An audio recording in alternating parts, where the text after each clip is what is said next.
नमस्कार, मैं हूं आपके साथ अंकिता पाल। बुलेटिन की शुरुआत करते हैं। प्रयागराज में सर्द हवाओं के साथ साथ कोहरे का भी डबल अटैक दिखाई दे रहा है। कुंभ क्षेत्र में भी विजिबिलिटी बहुत ज्यादा कम हो गई है। 21 जनवरी को योगी सरकार की कैबिनेट बैठक प्रयागराज में आयोजित की जाएगी और बैठक संगम क्षेत्र के मेला प्राधिकरण सभागार में सीएम योगी आदित्यनाथ की अध्यक्षता में होगी और इसके बाद में सीएम समेत पूरी कैबिनेट संगम में आस्था की डुबकी लगाएगी। महाकुंभ 2025 की सुरक्षा तैयारियों की समीक्षा के लिए सीएम योगी आदित्यनाथ ने डीजीपी प्रशांत कुमार को भी प्रयागराज भेजा है। डीजीपी महाकुंभ क्षेत्र का दौरा कर सुरक्षा तैनाती की जांच करेंगे। इंटेलिजेंस इनपुट के मद्देनजर सुरक्षा व्यवस्थाओं को पुख्ता भी करेंगे। मेला क्षेत्र में पुलिस बल, सीसीटीवी निगरानी और अन्य व्यवस्थाओं का आकलन भी करेंगे। साथ ही गृह विभाग के अधिकारी भी बैठक में शामिल होंगे। आपको बताते चले कि मेला क्षेत्र में विजिबिलिटी जो है वो काफी ज्यादा कम हो गई है। 21 जनवरी को यहां पर कैबिनेट की बैठक भी होगी जहां पर सीएम योगी आदित्यनाथ शामिल होंगे। मेला क्षेत्र में विजिबिलिटी जो है वो काफी ज्यादा कम होती नजर आई है। आपको बताते चले कि लगातार ठंड का जो प्रकोप है वो बढ़ता दिखाई दे रहा, ठंड का कहर देखने को मिल रहा। तो वहीं दूसरी तरफ जो यहाँ की विजिबिलिटी है वो भी ज्यादा कम हो गई है और वहीं 21 तारीख को यहां पर बैठक होनी है और साथ ही मेला क्षेत्र में विजिबिलिटी भी कम हुई है। आपको बताते चले कि ठंड का सितम जो है वो लगातार जारी है और वहीं मेला क्षेत्र में विजिबिलिटी भी काफी ज्यादा कम हुई है।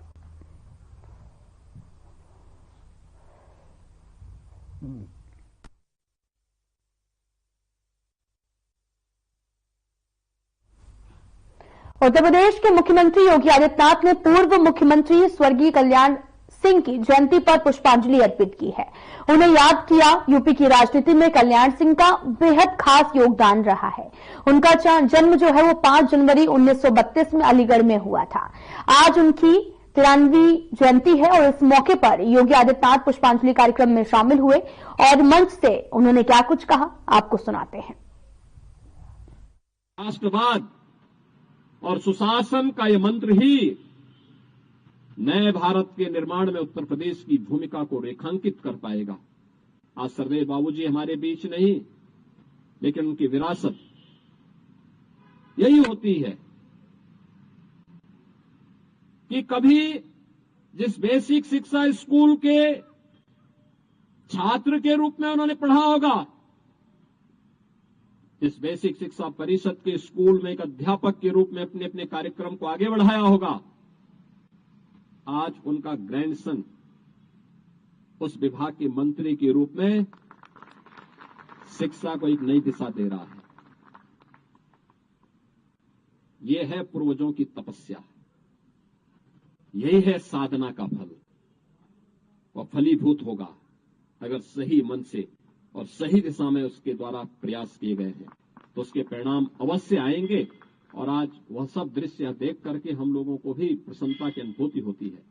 मैं आज के इस अवसर पर एक बार फिर से सरदेव बाबूजी की पावन जयंती के अवसर पर उनकी स्मृतियों को नमन करता हूं और विश्वास व्यक्त करता हूं कि उनके सपनों का उत्तर प्रदेश की 25 करोड़ जनता के जीवन में सुरक्षा और खुशहाली ला करके ही आगे बढ़ाया जा सकता है।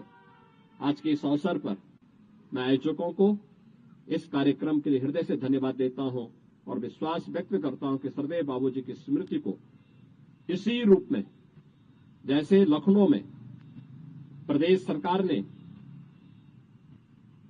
अत्याधुनिक कैंसर इंस्टीट्यूट का नाम सरदेव बाबूजी के नाम पर रखा है, बुलंदशहर के मेडिकल कॉलेज का नामकरण भी उनके नाम पर ही रखा गया है।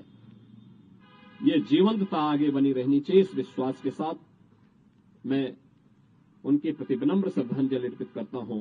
धन्यवाद। जय हिंद।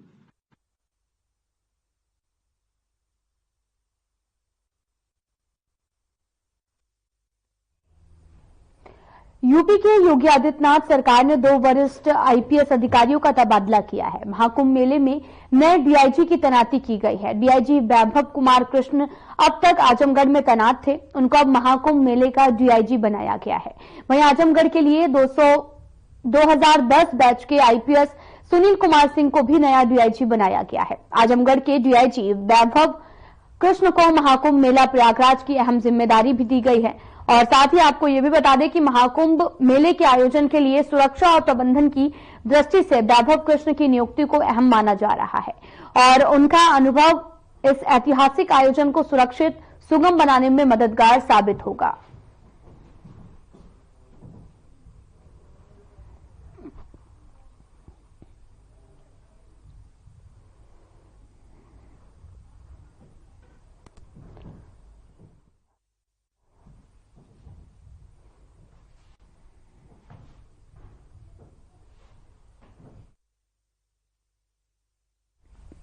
प्रधानमंत्री नरेंद्र मोदी ने बीजेपी के पूर्व अध्यक्ष मुरली मनोहर जोशी को जन्मदिन की बधाई दी है।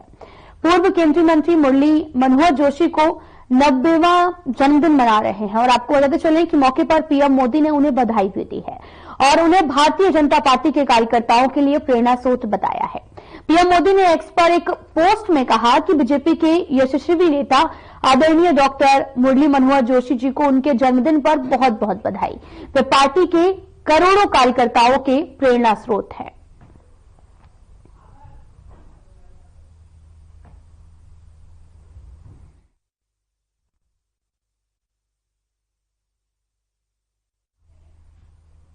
तो वहीं दिल्ली के रोहिणी में एक सार्वजनिक बैठक आयोजित की गई है। पीएम मोदी बैठक में शामिल हुए हैं। बैठक में पीएम मोदी ने क्या कुछ कहा है, आपको भी सुनाते हैं। बहुत अभिनंदन। साथियों, हम 2025 में है। 21वीं सदी को 25 साल बीत चुके हैं, यानी 1/4 सदी गुजर गई है। इस दौरान दिल्ली में नौजवानों की शायद 2 या 3 पीढ़ी जवान हो चुकी है। अब आने वाले 25 साल भारत के भविष्य के लिए, दिल्ली के भविष्य के लिए बहुत ही महत्वपूर्ण है। ये 25 साल भारत को विकसित राष्ट्र बनते हुए देखेंगे। अपनी आंखों के सामने विकसित भारत की ये यात्रा हम देख पाएंगे, हम उसके भागीदार होंगे। ये भारत को आधुनिकता के एक नए दौर से गुजरते हुए देखेंगे। विकसित भारत के इस सफर का एक बहुत बड़ा पड़ाव जल्द ही आने वाला है, जब भारत दुनिया की तीसरी बड़ी आर्थिक ताकत बनेगा।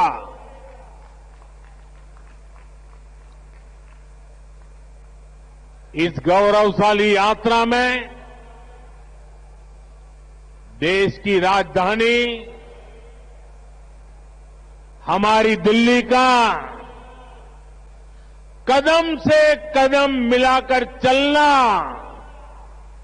बहुत जरूरी है। हमें अपनी दिल्ली को विकसित भारत की राजधानी के रूप में डेवलप करना है। करना है ना? करेंगे? मेरे साथ जुड़ जाएंगे? ये दिल्ली के हर नागरिक की इच्छा है, हम सभी का सपना है और इसलिए 21वीं सदी के इस पड़ाव पर मैं दिल्ली के लोगों से एक विशेष आग्रह करने के लिए आया हूं। मैं दिल्ली वासियों से दिल्ली के उज्जवल भविष्य के लिए, आपके संतानों के उज्जवल भविष्य के लिए भाजपा को अवसर देने का आग्रह करने आया हूं।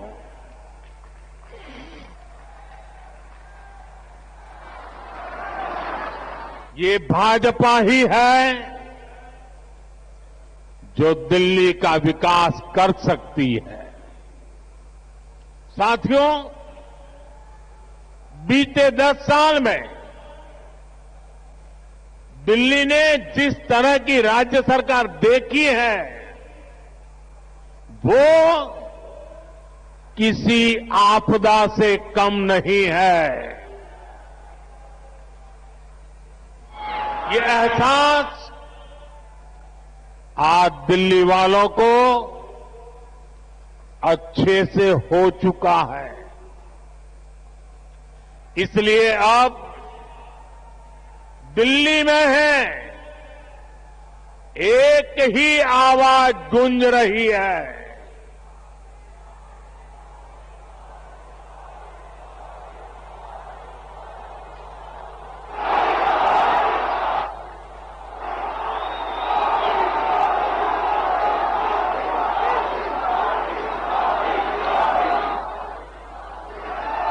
और इसलिए दिल्ली में एक ही आवाज गूंज रही है, आपदा नहीं सहेंगे, बदल के रहेंगे।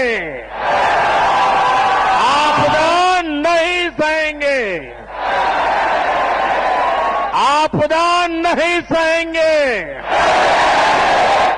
आपदा। अब दिल्ली विकास की धारा चाहती है और मुझे खुशी है कि दिल्ली का विश्वास भाजपा पर है।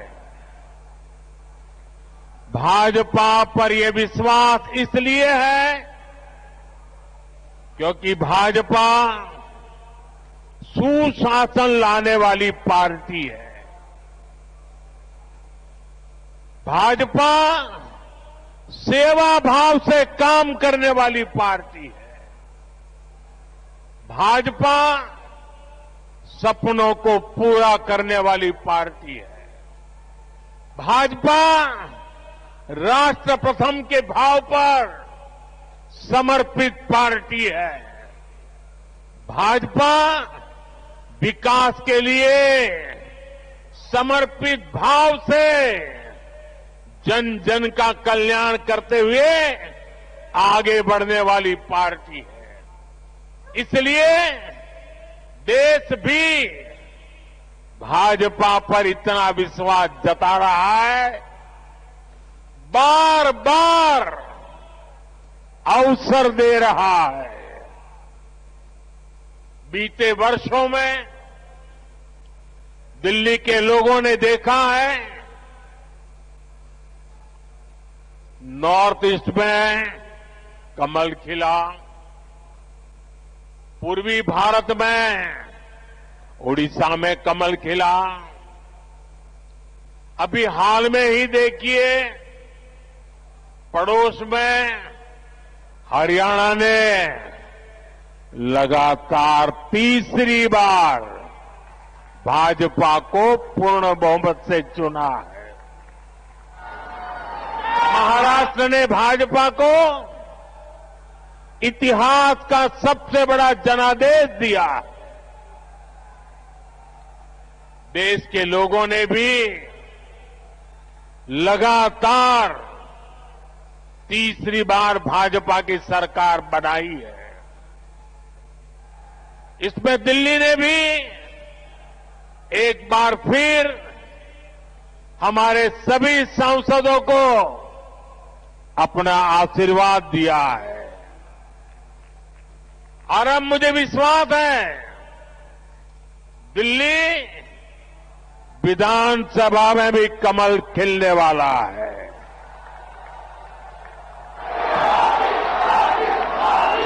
मैं दिल्ली भाजपा के सभी कर्मठ कार्यकर्ताओं से कहूंगा, पूरी निष्ठा के साथ दिल्ली के हर मतदाता से मिलिए, उन्हें आने वाले वर्षों के लिए भाजपा के संकल्प से परिचित कराइए, उन्हें विकास का रोड मैप बताइए। ये भाजपा ही है जो दिल्ली को दुनिया की बेहतरीन राजधानी का गौरव दिला सकती है। दिल्ली में भाजपा ने अपने बेहतरीन उम्मीदवार उतारे हैं। मैं सभी उम्मीदवारों से भी कहूंगा कि ये दिल्ली का दिल जीतने का सबसे स्वर्णिम अवसर है। जुट जाइए, खूब मेहनत करिए और दिल्ली को आपदा से मुक्ति दिलाइए। साथियों, अपनी दिल्ली को दुनिया के बेस्ट शहरों में एक बनाना हमारा संकल्प है।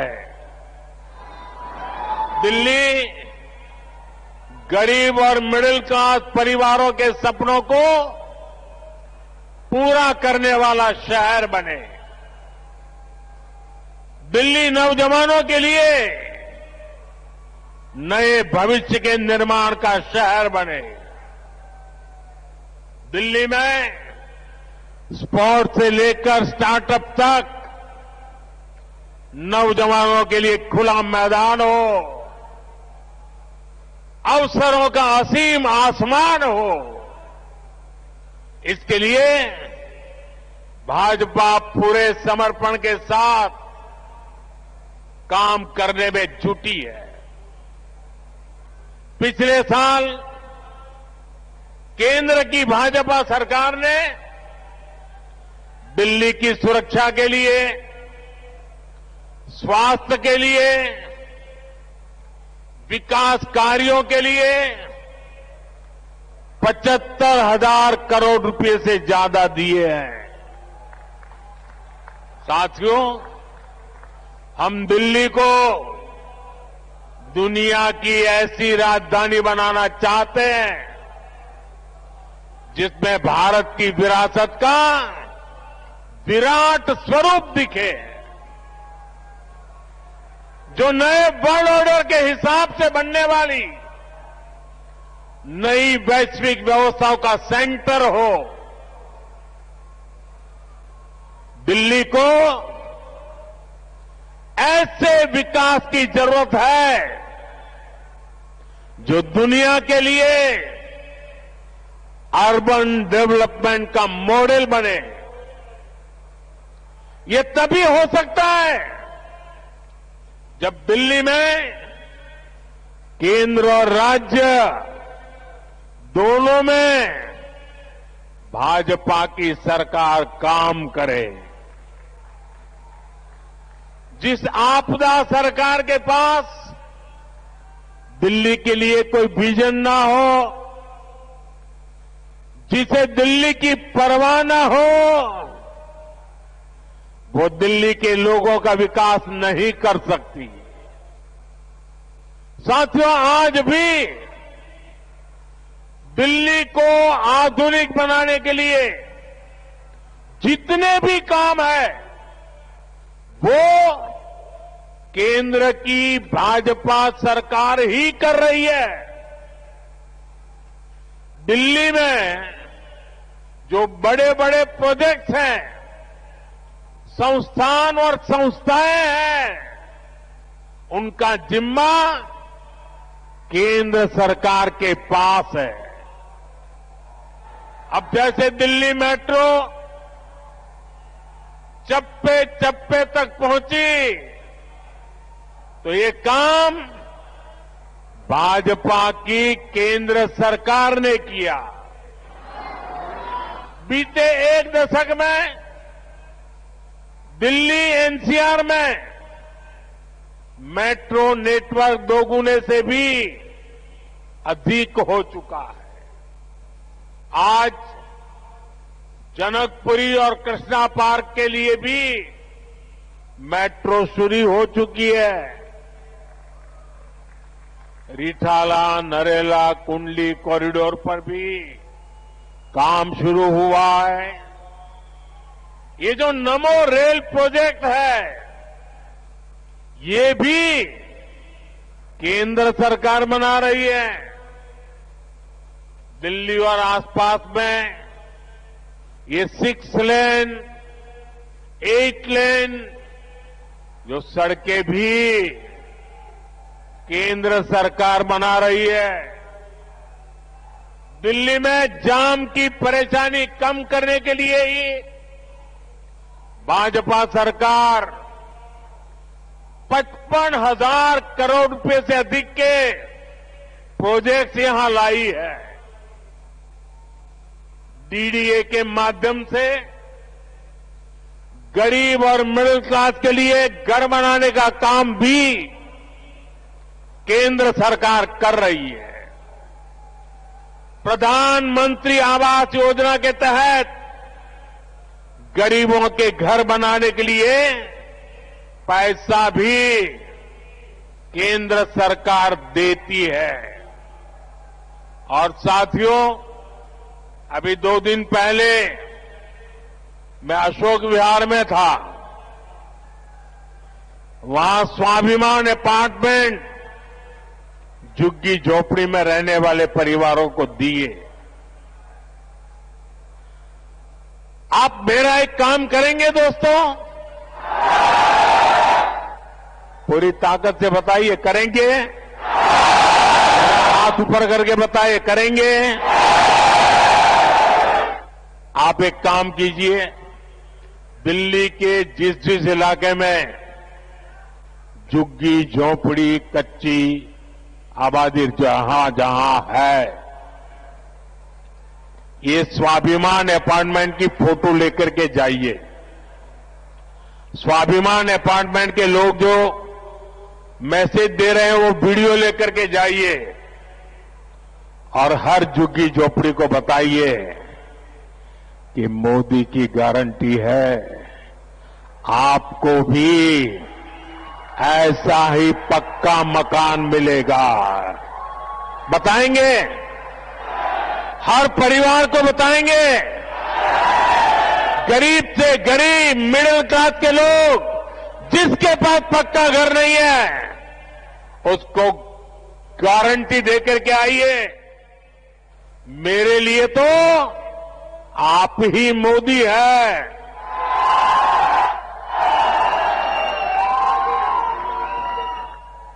साथियों, यहां दिल्ली में देश के बड़े बड़े अस्पताल हैं। डीयू, जेएनयू, आईआईटी जैसे अनेक बड़े शिक्षण संस्थान हैं।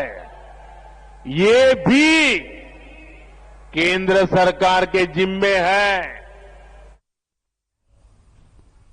फिलहाल इस वीडियो में इतना ही। नमस्कार।